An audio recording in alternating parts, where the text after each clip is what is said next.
നമുക്ക് സംസാരിക്കാം. എല്ലാ ശാലോൺ TV പ്രേക്ഷകർക്കും ഈ പ്രോഗ്രാമിലേക്ക് സ്വാഗതം.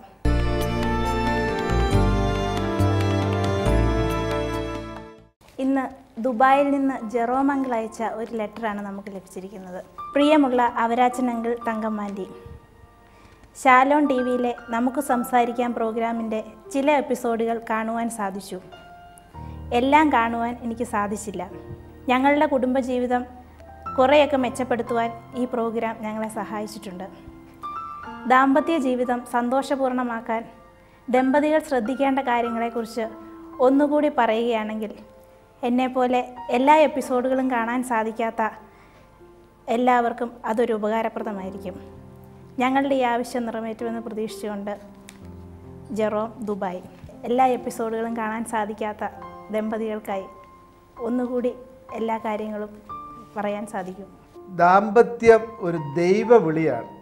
വിളിച്ചത് ദൈവമായതുകൊണ്ട് വിളിക്കനുസരിച്ച് ജീവിക്കുവാൻ ആവശ്യമായ കൃപ ദൈവത്തിൽ നിന്നാണ് വരുന്നതെന്ന് എല്ലാവരും മനസ്സിലാക്കണം. എനിക്ക് വേറെ ഒരു ജീവിതാന്തസ്സല്ല ദൈവം അനുവദിച്ചിരിക്കുന്നത്. സന്യാസത്തിലേക്കോ പൗരോഹിത്യത്തിലേക്കോ ഒന്നുമല്ല. എന്നെ ദൈവം വിളിച്ചത് വിവാഹത്തിലേക്ക് തന്നെയാണെന്ന് ഉറച്ചു വിശ്വസിക്കണം. ഇത് പറയുമ്പോൾ നമുക്കറിയാം, പല സ്ത്രീകളും വരുമ്പോൾ അവരൊക്കെ കൗൺസിലിങ്ങിന് വന്നിരുന്ന് സംസാരിച്ച് കഴിയുമ്പോൾ പറയുന്നൊരു കാര്യമുണ്ട്, കല്യാണം കഴിക്കാൻ ഇഷ്ടമേ ഇല്ലായിരുന്നു, എനിക്കാണെങ്കിൽ മടത്തിപ്പോണമെന്നുള്ള ആഗ്രഹമായിരുന്നു, പിന്നെ വീട്ടിൽ നിന്നുള്ള നിർബന്ധം കൊണ്ട് ഞാനങ്ങ് സമ്മതിച്ചു.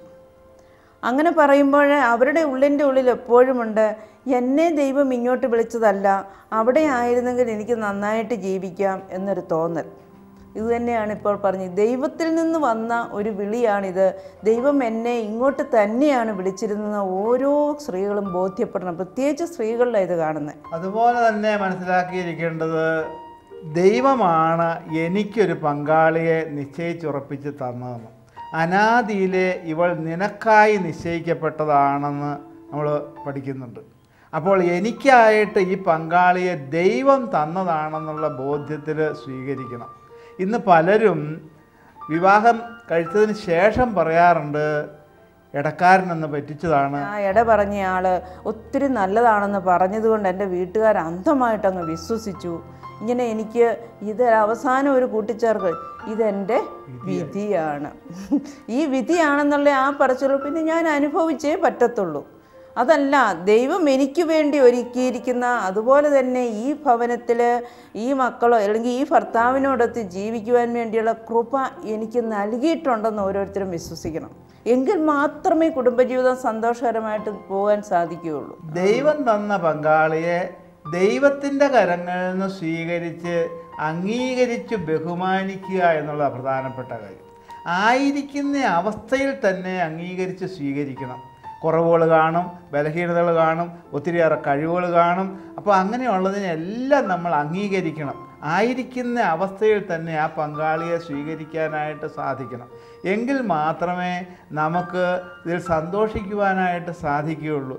ദൈവം തന്നതാണെന്നുള്ള ബോധ്യം നമുക്കുണ്ടെങ്കിൽ നമുക്ക് പങ്കാളിയെ സ്നേഹിക്കുവാനും അംഗീകരിക്കാനും പറ്റും. കാരണം ദൈവത്തിനൊരിക്കലും തെറ്റുപറ്റില്ല. ദൈവത്തിനൊരു സതുദ്ദേശമുണ്ടെന്നുള്ള ബോധ്യം നമുക്കുണ്ടാകണം. അംഗീകാരം കൊടുക്കുക, അംഗീകരിച്ച് ബഹുമാനിക്കുക എന്ന് പറയുന്നത് പ്രധാനപ്പെട്ട ഒരു കാര്യമാണ്. ഒരു തരത്തിൽ അംഗീകരിക്കുകയല്ല, രണ്ടുപേരും പരസ്പരം അംഗീകരിക്കുക. എനിക്ക് തോന്നുന്നു ഭർത്താവും ഭാര്യയും പരസ്പരം വിധേയപ്പെട്ട് ജീവിക്കണം, അല്ലേ? തീർച്ചയായിട്ടും ഭർത്താവും ഭാര്യയും രണ്ടുപേരും അങ്ങോട്ടും ഇങ്ങോട്ടും വിധേയപ്പെടണം. ഇതൊരാൾക്കായിട്ട് മാത്രമുള്ളതല്ല. പലപ്പോഴും പുരുഷന്മാരുടെ ഭാഗത്തുനിന്ന് പറയുന്നത് കേൾക്കാറുണ്ട്, അവളങ്ങ് അനുസരിച്ചേച്ചാൽ മതി, അങ്ങനെയുള്ള വാക്കുകളല്ല ഉപയോഗിക്കേണ്ടത്. കുറേയൊക്കെ ഭാര്യയുടെ വാക്കുകളും കേൾക്കാനും അത് നടപ്പിൽ വരുത്തുവാനും അവളെ അംഗീകരിക്കുന്ന ഒരു വശമാണ് അവളെ അനുസരിക്കുക എന്ന് പറയുന്നത്. അപ്പം അതുകൊണ്ട് പരസ്പരം അംഗീകരിക്കുക. വിശുദ്ധവചനം തന്നെ വളരെ വ്യക്തമായിട്ട് പറയുന്നുണ്ട്, പരസ്പരമുള്ള ബഹുമാനം, ഇതാണ് അംഗീകാരം എന്ന് പറയുന്നത്. ഭർത്താക്കന്മാരോട് തന്നെ പത്രോസ്ലീഹ പറയുന്നുണ്ട്, ഭാര്യമാരെ ബഹുമാനിക്കണമെന്ന്. അപ്പോൾ ഈ ബഹുമാനം അർഹിക്കുന്നവർക്ക് ബഹുമാനം തന്നെ കൊടുത്താൽ മാത്രമേ ശരിയാകുകയുള്ളൂ. ഇന്ന് ജീവിത പങ്കാളിയെ തീരെ കൊച്ചായിട്ട് മോശമായിട്ടൊക്കെ കാണുകയാണെങ്കിൽ അർഹിക്കുന്ന സ്ഥാനവും ബഹുമാനവും കൊടുക്കാനായിട്ട് സാധിക്കില്ല. വിവാഹ ജീവിത വിജയമെന്ന് പറയുന്നത് വിവാഹം കഴിച്ചാൽ അന്നു തുടങ്ങി ഇണയുടെ സുഖത്തിന് വേണ്ടി ജീവിക്കുമ്പോഴാണ് സന്തോഷവും കുടുംബത്തിൽ സ്വസ്ഥതയൊക്കെ ഉണ്ടാകുന്നത്. ഇണയുടെ സുഖം കാംക്ഷിച്ചുകൊണ്ട് ലക്ഷ്യം വെച്ചുകൊണ്ടുള്ള ഒരു ജീവിതം, ഇണയെ എങ്ങനെ സാറ്റിസ്ഫൈ ചെയ്യാം, ജീവിത പങ്കാളിയെ എങ്ങനെ സന്തോഷിപ്പിക്കാം, ജീവിത പങ്കാളിക്ക് എങ്ങനെ സുഖം കൊടുക്കാം, സമാധാനം കൊടുക്കാമെന്ന് മറ്റേയാൾ ചിന്തിക്കണം. ഇണയ്ക്ക് വേണ്ടി ജീവിക്കണം, ഇണയ്ക്ക് വേണ്ടി ജീവിക്കുക, ഇണയുടെ സന്തോഷത്തിന് വേണ്ടി ജീവിക്കുക എന്നുള്ളതാണ് പ്രധാനപ്പെട്ട ഒരു കാര്യം. അപ്പോൾ അങ്ങനെ വരുമ്പോഴത്തേക്കും ഇണയെ മറ്റുള്ളവരുമായിട്ടൊന്നും ഒരു താരതമ്യപ്പെടുത്തുകയോ മറ്റുള്ളവരുടെ കഴിവുകളൊക്കെ പറഞ്ഞ് ഇണയെ കൊച്ചാക്കുകയോ ഒന്നും ചെയ്യില്ല. ഇന്ന് കുടുംബജീവിതത്തിൽ മറ്റുള്ളവരെ പറഞ്ഞുകൊണ്ട് അവരോട് കമ്പാരിസൺ നടത്താറുണ്ട്. ഈ കമ്പാരിസൺ കേൾക്കുമ്പോൾ തന്നെ ജീവിത പങ്കാളിക്ക് ഒത്തിരിയേറെ ദുഃഖവും വേദനയൊക്കെ ഉണ്ടാകുന്നുണ്ട്. ദാമ്പത്യ ജീവിതം വിജയകരമാക്കാനുള്ള ഏറ്റവും നല്ലൊരു മാർഗമാണ് പരസ്പരം നന്മകൾ പറയുക. അത് ആഴ്ചയിൽ ഒരു ദിവസം ഇതിനു വേണ്ടി തന്നെ മാറ്റിവെക്കണം. ഒരു അല്പസമയം ഒന്നിച്ചിരുന്ന് വർത്തമാനം പറയുമ്പോൾ, ഈ ആഴ്ചയിൽ നീ അങ്ങനെ ചെയ്ത് എനിക്ക് ഒത്തിരി ഇഷ്ടമായി, അല്ലെങ്കിൽ നീ അവരോട് അങ്ങനെ പെരുമാറിയത് എനിക്ക് ഒത്തിരി നല്ല കാര്യമായിട്ട് തോന്നി. ചിലപ്പോൾ പ്രായമായ മാതാപിതാക്കളൊക്കെ വീട്ടിൽ കാണും.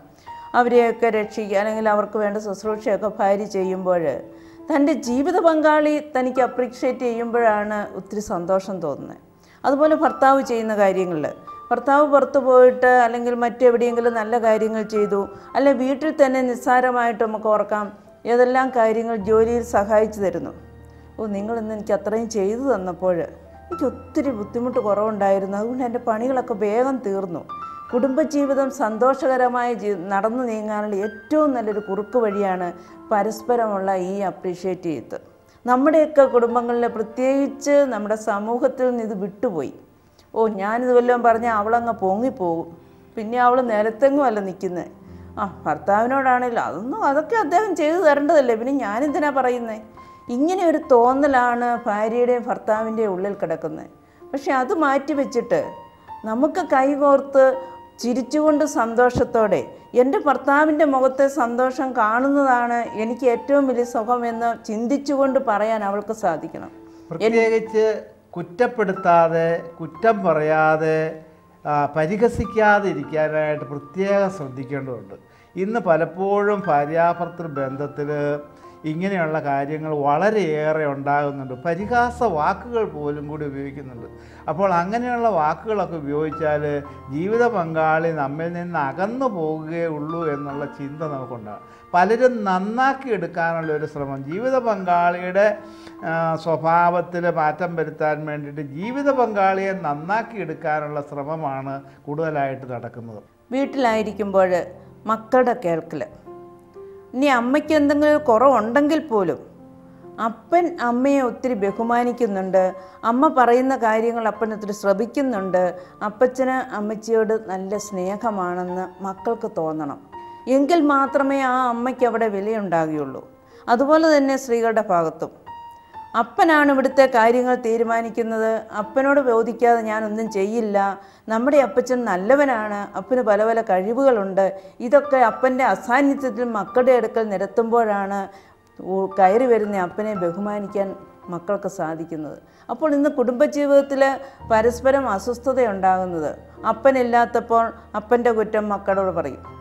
അതുപോലെ തന്നെ അമ്മ എവിടെയെങ്കിലും പോയാൽ അല്ലെങ്കിൽ അമ്മയുടെ കേൾക്ക തന്നെയാണെങ്കിലും മക്കളോട് പറയും, കണ്ടില്ല നിൻ്റെ അമ്മ ഒരു കഴിവുമില്ല, ഭക്ഷണം ഉണ്ടാക്കാനും അറിയത്തില്ല, ഒരു പണിയും ചെയ്യത്തില്ല എന്ന് പറഞ്ഞ് കുറേ കുറ്റങ്ങളും കുറവുകളും. ഇത് വരാതിരിക്കുമ്പോൾ ആ കുടുംബത്തിൽ സന്തോഷമുണ്ടാകുകയാണ്. ശരി, അവർക്ക് എന്തെങ്കിലും തിരുത്തുകൾ കൊടുക്കാൻ കാണും. അങ്ങനെയുണ്ടെങ്കിൽ മക്കളുടെയും കുടുംബാംഗങ്ങളുടെയും കേൾക്കലല്ലാതെ ബെഡ്റൂമിൽ തനിച്ചായിരിക്കുമ്പോൾ പരസ്പരം തിരുത്തുകൾ കൊടുക്കാം. ജീവിത പങ്കാളിയെ നന്നാക്കണമെങ്കിൽ ജീവിത പങ്കാളിയെ കൂടുതൽ സ്നേഹിക്കുകയാണ് വേണ്ടത്. ഇത് പലർക്കും അറിഞ്ഞുകൂടാ. സ്നേഹം കൊണ്ട് മാത്രമേ ജീവിത പങ്കാളിയിൽ എന്തെങ്കിലും കുറവുകൾ, കഴിവുകേടുകൾ, ബലഹീനതകൾ ഉണ്ടെങ്കിൽ അത് മാറുകയുള്ളൂ. നമ്മൾ സ്വയം നന്നായിക്കൊണ്ട് ജീവിത പങ്കാളിക്ക് ഇഷ്ട വ്യക്തിയായി മാറുക എന്നുള്ളതാണ് പ്രധാനപ്പെട്ട കാര്യം. ജീവിത പങ്കാളിയുടെ അഭിരുചിയും താല്പര്യവും അറിഞ്ഞ് മനസ്സിലാക്കി ജീവിത പങ്കാളിയെ പ്രോത്സാഹിപ്പിച്ച് ജീവിത പങ്കാളിക്ക് അഭിനന്ദനവും അനുമോദനവും എല്ലാം കൊടുത്ത് ജീവിത പങ്കാളിയെ ഉയർത്തിയെടുക്കുക, വളർത്തിയെടുക്കുക എന്നുള്ളതാണ് ദാമ്പത്യ ജീവിത വിജയത്തിൻ്റെ ഏറ്റവും പ്രധാനപ്പെട്ട ഒരു രഹസ്യം. ദാമ്പത്യ ജീവിതം മനോഹരമാകണമെന്നുണ്ടെങ്കിൽ, മനോഹരമാക്കി തീർക്കണമെന്നുണ്ടെങ്കിൽ പരസ്പരം പ്രോത്സാഹന വർത്തമാനങ്ങൾ പറയണം. തളർത്തുന്ന വർത്തമാനങ്ങളും ഇടിച്ചു താഴ്ത്തുന്ന വർത്തമാനങ്ങളുമാണ് പലപ്പോഴും ഇന്ന് കുടുംബാന്തരീക്ഷത്തിൽ ഉണ്ടായിക്കൊണ്ടിരിക്കുന്നത്. അതുപോലെ തന്നെയാണ് ഭാര്യാഭർത്താക്കന്മാർ മക്കളുടെ കാര്യത്തിലും.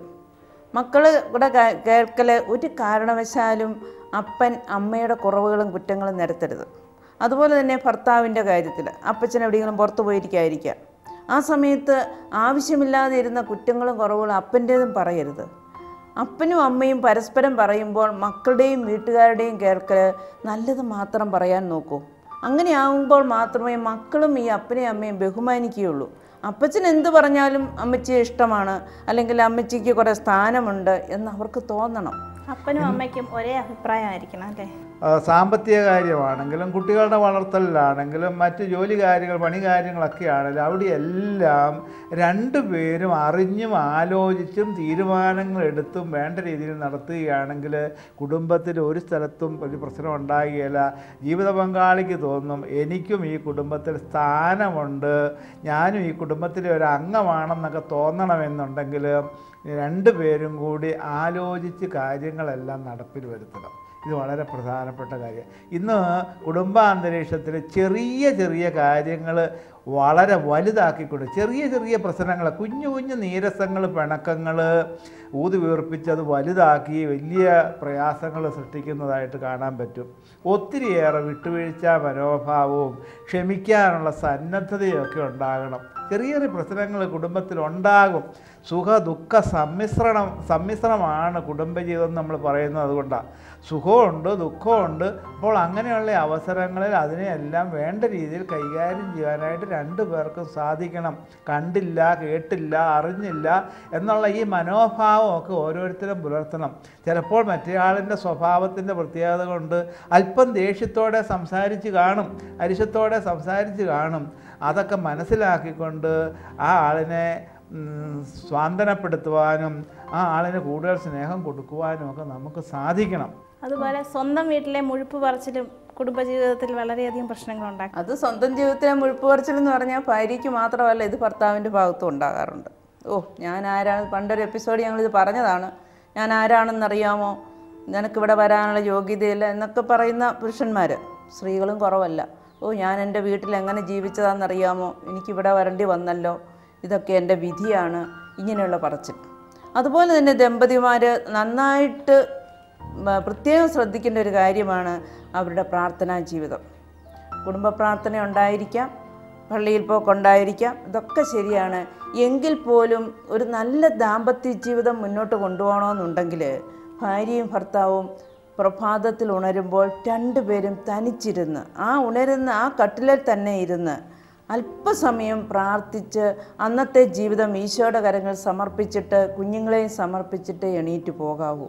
അതുപോലെ തന്നെ കിടക്കാൻ വരുമ്പോഴും ഏതെല്ലാം പ്രാർത്ഥനകളും എന്തെല്ലാം കാര്യങ്ങൾ നടത്തിയാലും ശരി, ബെഡ്റൂമിൽ കയറി ഭാര്യയും ഭർത്താവും തനിച്ചായിരിക്കുമ്പോൾ ഈശോയുടെ അടുക്കൽ എല്ലാം ഒന്ന് സമർപ്പിച്ച് അന്ന് കിട്ടിയ ദൈവാനുഗ്രഹം, പ്രത്യേകിച്ച് അവിടെ ഒന്ന് ചെയ്യാൻ സാധിക്കും. ഭർത്താവിൽ നിന്ന് എനിക്ക് കിട്ടിയ സന്തോഷം, അല്ലെങ്കിൽ ഭാര്യയിൽ നിന്ന് എനിക്ക് കിട്ടിയ അനുഗ്രഹം, ഇതൊക്കെ ഒന്ന് പറഞ്ഞൊന്ന് പ്രാർത്ഥിച്ചു കഴിയുമ്പോൾ രണ്ടു പേർക്കും പ്രത്യേകിച്ച് ഉറങ്ങാനൊരു സുഖവും സൗഖ്യവും. പ്രഭാതത്തിൽ ഉണരുമ്പോഴാണെങ്കിൽ അന്നത്തെ ദിവസം ഒരു അനുഗ്രഹപ്രദമായി മാറും. അതുപോലെ തന്നെ വളരെ പ്രധാനപ്പെട്ട ഒരു കാര്യമാണ് ഭാര്യാഭർത്തൃ ബന്ധത്തിൽ ഒരു കാരണവശാലും കള്ളം പറയരുത്. ഇന്ന് പലപ്പോഴും ആളുകൾ പലതും ഒളിച്ചു വെച്ചും മറച്ചു വെച്ചും രഹസ്യത്തിലുമൊക്കെ കാര്യങ്ങളൊക്കെ നിറവേറ്റുന്നുണ്ട്. ഇത് പലപ്പോഴും കുടുംബ ബന്ധങ്ങളെ തകർക്കാറുണ്ട്. ദാമ്പത്യ ആവശ്യസ്ഥ സെക്സ് മേഖലയിൽ മാത്രമല്ല, പണം കൈകാര്യം അവസരത്തിലും ഒക്കെ ഈ വിശ്വസ്ത. പുരുഷനാണെങ്കിൽ ഭാര്യ അറിയാതെ പണം ചിലവഴിക്കരുത്. ഭാര്യ അറിയാതെ പണം അതും ഇതുമൊക്കെ ചിലവഴിക്കുകയും മറ്റു പലർക്കും കൊടുക്കുകയൊക്കെ ചെയ്യുമ്പോഴേക്കും അതൊരു അവിശ്വസ്തത തന്നെയാണ്. ദാമ്പത്യ ധർമാനുഷ്ഠാനത്തിൽ അവിശ്വസ്തത പാടില്ല എന്ന് നമ്മൾ പലപ്പോഴും പറയാറുണ്ട്. അതുപോലെ തന്നെ വീട്ടിലെ എല്ലാ കാര്യങ്ങളിലും ഈ വിശ്വസ്തത പുലർത്താനായിട്ട് സാധിച്ചാൽ മാത്രമേ മക്കൾ പോലും കൂടെ നല്ലവരായി മാറുകയുള്ളൂ. അതുകൊണ്ട് ഇക്കാര്യത്തിൽ ഒത്തിരി ശ്രദ്ധിക്കേണ്ടതായിട്ടുണ്ട്. അതോടൊപ്പം തന്നെ പ്രത്യേകം എങ്ങോട്ട് പോയാലും ഭാര്യാഭർത്താക്കന്മാർ പറഞ്ഞിട്ട് പോകണം. പല ഭർത്താക്കന്മാരും ജീവിത പങ്കാളിയോട് പറയാതെ വീട് വിട്ട് അങ്ങോട്ടും ഇങ്ങോട്ടുമൊക്കെ പോകും. അത് വലിയ പ്രശ്നങ്ങൾ സൃഷ്ടിക്കുന്നുണ്ട്. കാരണം ഭാര്യയ്ക്ക് ഭർത്താവിൻ്റെ നീക്കങ്ങളെക്കുറിച്ച് ഒട്ടും അറിവില്ല. ആരെങ്കിലും വീട്ടിലേക്കൊരു സന്ദർശനത്തിന് വന്നു കഴിഞ്ഞാൽ ഭർത്താവ് എവിടെ പോയെന്ന് ചോദിച്ചാൽ ഭാര്യയ്ക്ക് അറിഞ്ഞുകൂടാ. പറമ്പിൽ പണിക്കിറങ്ങിപ്പോയാൽ പോലും ഞാൻ ഇങ്ങോട്ട് പോകുവാണ് എന്ന് പറയാനായിട്ട് സാധിക്കണം. അതുപോലെ തന്നെ വളരെ പ്രധാനപ്പെട്ട ഒരു കാര്യമാണ് കുടുംബത്തിലെ ജോലികൾ പരസ്പരം സഹായിച്ചുകൊണ്ട് ചെയ്യണം. ജീവിത പങ്കാളിക്ക് അല്പം സഹായം എങ്ങനെ എത്തിച്ചു കൊടുക്കാം എന്നുള്ള ചിന്തയോടുകൂടി സ്നേഹ ശുശ്രൂഷകൾ അത് നിർബന്ധത്താലല്ല, ചോദിച്ചിട്ടുമല്ല, നമ്മൾ മുന്നാലെ കണ്ട് എങ്ങനെയെങ്കിലും എൻ്റെ ജീവിത പങ്കാളിയുടെ ആരോഗ്യം അല്പം കൂടി കീപ്പപ്പ് ചെയ്യേണ്ടത് എൻ്റെ ചുമതലയാണെന്നുള്ള ബോധ്യത്തോടു കൂടി അവരെ സഹായിക്കുക. ചിലപ്പോൾ അടുക്കള ജോലിയിൽ സഹായിക്കുകയായിരിക്കും, അല്ലെങ്കിൽ പുറത്തെ പണികളിൽ ഇപ്പോൾ എന്തെങ്കിലും പച്ചക്കറി കൃഷികളോ എന്തെങ്കിലുമൊക്കെ ഉണ്ടെങ്കിൽ രണ്ടു പേരും കൂടി അതിനൊക്കെ പണിയെടുക്കുകയാണെങ്കിൽ ഒത്തിരിയേറെ സന്തോഷം കുടുംബാന്തരീക്ഷത്തിലുണ്ടാകും. ഇത് വളരെ പ്രധാനപ്പെട്ട ഒരു കാര്യമാണ്. രോഗാവസ്ഥയിൽ ഭാര്യ ഭർത്താക്കന്മാർ പരസ്പരം ശുശ്രൂഷിക്കുന്നതിൽ വളരെ ഒരു പ്രാധാന്യമില്ലേ? ദൈവം ഭാര്യമാർക്ക് ഇതിനൊരു ഗിഫ്റ്റ് കൊടുത്തിട്ടുണ്ട്, ശുശ്രൂഷ മനോഭാവം. രോഗാവസ്ഥയിലായിരിക്കുമ്പോൾ ജീവിത പങ്കാളിയെ ചെന്ന് ചോദിക്കുവാനും കുറഞ്ഞൊന്ന് ചോദിക്കുവാനും ശുശ്രൂഷ ചെയ്യുവാനും ഒക്കെ അവർക്കൊരു കൃപയുണ്ട്. പക്ഷേ ഭർത്താക്കന്മാരും ഇത് മനസ്സിലാക്കണം. മറ്റുള്ളവരുടെ അടുക്കൽ ഇടപെടാൻ എളുപ്പമാണ്. തൻ്റെ ഭാര്യ അസുഖമായിട്ട് കിടക്കുമ്പോൾ അല്ലെങ്കിൽ ഒരു ക്ഷീണമാണെന്ന് അവൾ പറഞ്ഞു കഴിയുമ്പോൾ അതെങ്ങനെയുണ്ട് മറ്റാരും അല്ല ചോദിക്കേണ്ടത്, എൻ്റെ ജീവിത പങ്കാളി തന്നെ ചോദിക്കണം. നിസ്സാര ഒരു തലവേദനയായിരിക്കാം, എങ്കിൽ പോലും കുറച്ച് സമയം കഴിഞ്ഞ് കണ്ടുമുട്ടുമ്പോൾ നിൻ്റെ തലവേദന കുറഞ്ഞോ, എങ്ങനെയുണ്ട്, ഇതൊക്കെ ചോദിക്കുന്നത് വഴി ഹൃദയൈക്യം കൂടുതൽ പുഷ്ടിയുള്ളതായിട്ട് മാറും. അതതിൻ്റെ വ്യത്യാസം. കുടുംബത്തിൽ ശുചിത്വം പാലിക്കുന്ന കാര്യത്തിലൊക്കെ ഒത്തിരിയേറെ ശ്രദ്ധിക്കേണ്ടതായിട്ടുണ്ട്. കാരണം ചിലപ്പോഴെങ്കിലും കാണാറുണ്ട്, ചില കുടുംബത്തിലേക്ക് കടന്നു ചെന്നാൽ അവിടെ അല്പം പോലും അടുക്കും ചിട്ടയും ശുചിത്വം ഒന്നും ഉണ്ടാകാറില്ല. ഇത് രണ്ടുപേരും കൂടി ശ്രദ്ധിച്ച് ചെയ്യേണ്ട കാര്യമാണ്. നമുക്ക് കുടുംബാന്തരീക്ഷത്തിൽ സന്തോഷത്തോടുകൂടി കഴിയണമെന്നുണ്ടെങ്കിൽ അവിടെ ഒരു അടുക്കും ചിട്ടയും ക്രമവും ഒക്കെ അവിടെ ഉണ്ടാകണം. ഇത് നമ്മൾ ദൈവവുമായിട്ടുള്ള ബന്ധമേറുമ്പോൾ കുടുംബാന്തരീക്ഷത്തിൽ ഇതെല്ലാം ഉണ്ടാകും. ദൈവത്തിൽ നിന്ന് അകലും തോറും അവിടെ എല്ലാം നീറ്റ്നെസ്സൊക്കെ വളരെ കുറവായിരിക്കും. ചില വീടുകളിലേക്കൊക്കെ കയറി ചെന്ന് കഴിഞ്ഞാൽ നമുക്ക് കാണുവാനായിട്ട് സാധിക്കും, വസ്ത്രങ്ങളെല്ലാം വാരി വലിച്ച് നാലുപാട് വിട്ടിരിക്കുന്നത്, അല്ലെങ്കിൽ അവിടുത്തെ ബുക്കും പുസ്തകവും കളിപ്പാട്ടങ്ങളും എല്ലാം നാലുപാടും ചിതറിക്കിടക്കുന്നത്, അല്ലെങ്കിൽ അങ്ങനെയൊക്കെ ഇട്ടിരിക്കുന്നതായിട്ട് നമുക്ക് കാണുവാനായിട്ട് സാധിക്കും. ഒന്നിനും ഒരു വൃത്തിയോ മെനയോ വലിയ വലിയ ബംഗ്ലാവുകൾ പോലും പണിതാൽ പോലും കൂടി അവിടെ ശുചിത്വത്തിന് യാതൊരു പ്രാധാന്യവും കൽപ്പിക്കുന്നില്ല. ഇതൊക്കെ മറ്റുള്ളവരുടെ മനസ്സിന് അസ്വസ്ഥത ഉണ്ടാക്കുന്ന കാര്യങ്ങളാണ്. രണ്ടുപേരും കൂടി ശ്രദ്ധിച്ചാൽ മാത്രമേ ഇതൊക്കെ നമ്മുടെ കുടുംബാന്തരീക്ഷത്തിൽ ഉണ്ടാക്കിയെടുക്കാനായിട്ട് സാധിക്കുകയുള്ളൂ. അതുപോലെ നല്ല നല്ല ഭക്ഷണം പാകപ്പെടുത്തി ഒന്നിച്ചിരുന്ന് കഴിക്കാനായിട്ടും ശ്രദ്ധിക്കേണ്ടതായിട്ടുണ്ട്. ഇന്ന് പുറത്തേക്കൊക്കെ പോയി ഭക്ഷണം വാങ്ങി കഴിക്കുന്ന ഒരു പ്രവണത സമൂഹത്തിൽ കൂടി വരികയാണ്. അതുകൊണ്ടാണ് നമ്മുടെ ടൗണുകളിലൊക്കെ ബേക്കറി പോലുള്ള അല്ലെങ്കിൽ ഹോട്ടലുകളെല്ലാം ഒന്നിനൊന്നിന് വർദ്ധിച്ചു വരുന്നത്. കുടുംബ അന്തരീക്ഷത്തിൽ ഭക്ഷണം നല്ലതുപോലെ ഉണ്ടാക്കി ഒന്നിച്ചിരുന്ന് ആസ്വദിച്ച് ഭക്ഷിക്കാനായിട്ട് സാധിക്കണം. ഭക്ഷണം ഉണ്ടാക്കുന്ന പറയുമ്പോൾ ഈ ഭക്ഷണം ഉണ്ടാക്കുന്ന കാര്യത്തിൽ പ്രത്യേകം ഒരു കാര്യം ശ്രദ്ധിക്കാം. ഭാര്യയാണ് സാധാരണ ഈ ഭക്ഷണമൊക്കെ ഉണ്ടാക്കുന്നയാൾ, ഭർത്താവ് ഹെൽപ്പ് ചെയ്തെന്നിരിക്കും. എങ്കിലും ആ ഭക്ഷണം കഴിച്ചു കഴിയുമ്പോൾ നന്നായിരുന്നു, അല്ലെങ്കിൽ ഇത് നല്ല രുചിയുണ്ടായിരുന്നു എന്നൊക്കെ ഒന്ന് പറയുവാൻ ഭർത്താക്കന്മാർക്ക് സാധിക്കുമ്പോഴാണ് ഭാര്യമാർക്ക് സന്തോഷം ഉണ്ടാകുന്നത്. ഇത് പറയുമ്പോൾ ഒരിക്കൽ കൗൺസിലിംഗ് വന്ന ഒരു ഭാര്യയും ഭർത്താവും കൂടി അവരുടെ ചെറിയ വഴക്കിൻ്റെ കാര്യം പറഞ്ഞു വന്നപ്പോൾ അവൾ പറഞ്ഞൊരു കാര്യം ഇതാണ്: ഞാൻ നന്നായിട്ട് ഭക്ഷണം ഉണ്ടാക്കും, വീട്ടിൽ വന്ന് കഴിക്കുന്നവരെല്ലാം പറയും നല്ല ഭക്ഷണമാണ്, നല്ല രുചിയുണ്ടെന്നൊക്കെ. പക്ഷേ എൻ്റെ ഭർത്താവ് ഒരു പ്രാവശ്യം പോലും അന്ന് എന്നോടൊന്ന് പറയുക, നീ നന്നായിട്ടുണ്ടാക്കി കേട്ടോ, നല്ലതായിരുന്നു. അങ്ങനെ കേൾക്കാൻ ഒത്തിരി ദാഹം കാണും. പരസ്പരം അത് അറിഞ്ഞിരിക്കണം. ഏത് കാര്യത്തിലാണ് ഞാൻ അവളെ ഒന്ന് അല്ലെങ്കിൽ അവനെ ഒന്ന് അപ്രീഷിയേറ്റ് ചെയ്യണം. രണ്ടുപേരും, ഭാര്യയും ഭർത്താവും, അവരവർ ചെയ്യുന്ന കാര്യങ്ങളിൽ ഒരു മത്സരം തന്നെ ഉണ്ടാകണം. അങ്ങനെ വരുമ്പോഴത്തേക്കും കുടുംബാന്തരീക്ഷത്തിൽ സന്തോഷത്തിൻ്റെ അലയടികളുണ്ടാവും. നർമ്മസല്ലാപത്തിന് തന്നെ ഒത്തിരിയേറെ സമയം കണ്ടെത്തണം. ഭാര്യയും ഭർത്താവും കൂടി കുറേ നേരമെങ്കിലും ഇരുന്ന് വർത്തമാനം പറയണം, സ്നേഹ സംഭാഷണങ്ങൾ. ആ സ്നേഹ സംഭാഷണം നടത്തുന്ന അവസരത്തിൽ പരസ്പരം കുറ്റപ്പെടുത്താതിരിക്കാനായിട്ട് അങ്ങേയറ്റം ശ്രദ്ധിക്കണം. നമ്മുടെ ആഗ്രഹങ്ങളും കാര്യങ്ങളും എല്ലാം നമ്മുടെ ജീവിത പങ്കാളിയുടെ അടുക്കൽ നമുക്ക് സന്തോഷത്തോടുകൂടി തുറന്ന് പറയാനായിട്ട് സാധിക്കണം.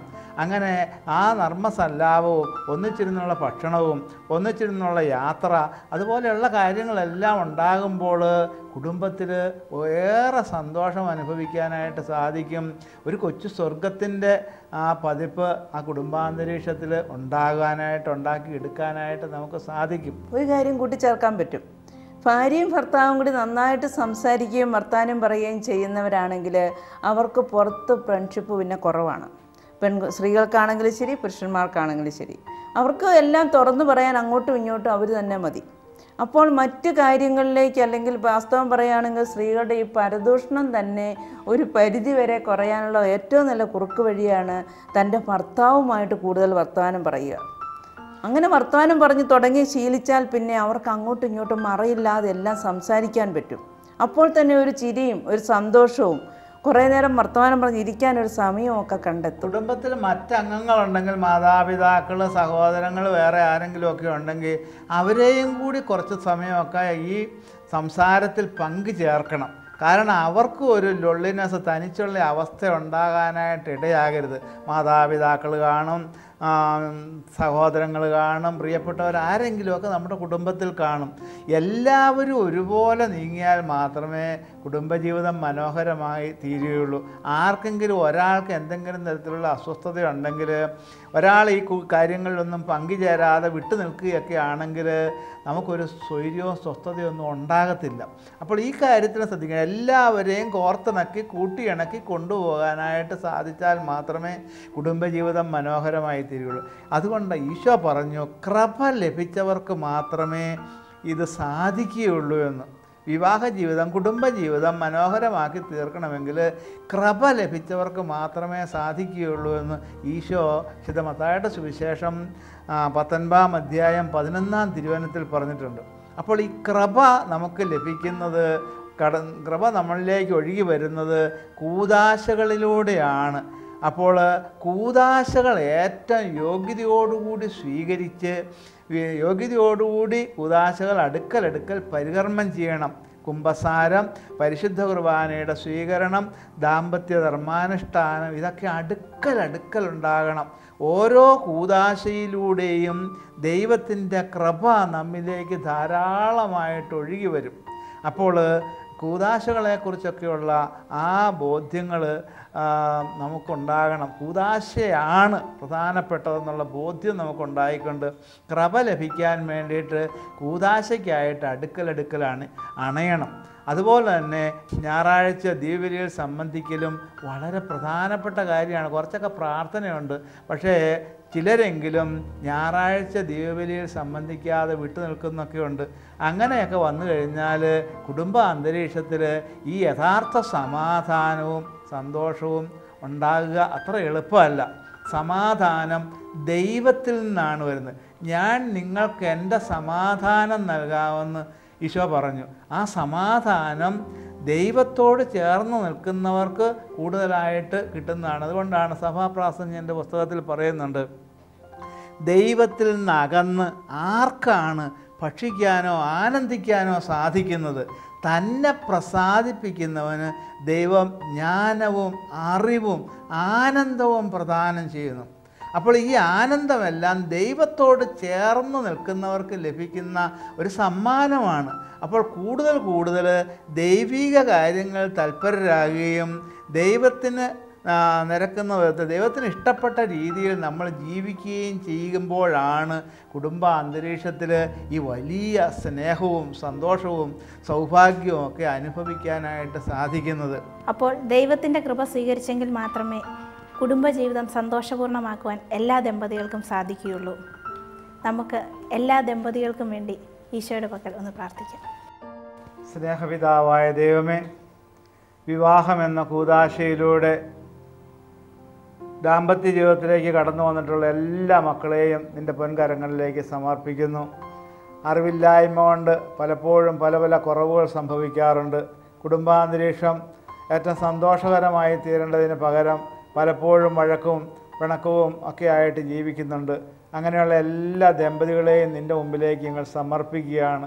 ഈശോനാഥ, നിന്നിൽ നിന്ന് കൂടുതൽ കൂടുതൽ കൃപ സ്വീകരിച്ചുകൊണ്ട് സമാധാനത്തോടെ സന്തോഷത്തോടെ സ്വസ്ഥതയോടെയൊക്കെ ജീവിക്കുവാൻ, അങ്ങനെ കുടുംബാന്തരീക്ഷത്തിൽ ഒരു സ്വർഗം വിജയിക്കുവാനായിട്ട് എല്ലാവരെയും അങ്ങ് തന്നെ അനുഗ്രഹിക്കണമേ. പോരായ്മകളെയൊക്കെ അങ്ങ് തന്നെ പരിഹരിക്കണമേ. ഇന്ന് തുടങ്ങി ഒരു പുത്തൻ പ്രതിജ്ഞകൾ എടുത്തുകൊണ്ട് ജീവിത പങ്കാളിയുടെ സുഖത്തിന് വേണ്ടി, സന്തോഷത്തിന് വേണ്ടി, സംതൃപ്തിക്ക് വേണ്ടി എല്ലാം ജീവിക്കുവാനും അതുവഴി കുടുംബത്തിലെ സ്നേഹം വർത്തമാനമാകുവാനും കുഞ്ഞുങ്ങളെല്ലാം ആ സ്നേഹത്തിൽ വളരുവാനും എല്ലാം അങ്ങ് തന്നെ ഇടവരുത്തണമേ. പരിശുദ്ധ അമ്മേ, വിശുദ്ധ ഔസേപ്പേ, സകല വിശുദ്ധരെ, മാലാഹമാരെ, കുടുംബയോഗക്കാർക്ക് പ്രത്യേകമായിട്ട് മധ്യസ്ഥം വഹിക്കണമേ. നിത്യം പിതാവും പുത്രനും പരിശുദ്ധാത്മാവായ സർവേശ്വര. അമ്മേ. ഈശോ.